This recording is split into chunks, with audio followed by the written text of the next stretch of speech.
Sunog no pork stick. Paro masarap. Ano ba ito? Filled. Filled ang aking ginawa. It's filled. Pork stick. Nasunog. Ayan siya. Nasunog siya. Pork stick.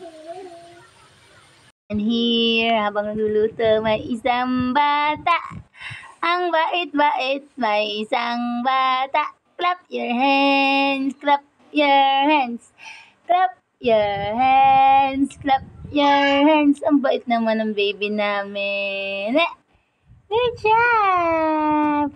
Good job! Nakaupo lang siya. Yay! Yay! Ayan siya guys. Ayan siya. So, ganyan yung kulay niya kasi minarinate ko siya. Marinate ko siya sa tuyo, suka, paminta. Hindi ko alam kung adobo ba ito. O pork stick. Actually, ang purpose ko dito is pork stick. Wow, masarap na siya. Ang nangyari, kasi may ginagawa ako, yung piniprito ko siya kanina, nasunog siya. My goodness. Kaya gumayon yung kulay niya. Pero masarap siya kasi marinated. Ano siya guys? So, wait lang natin siya. Mga 15 minutes. Ayan siya guys.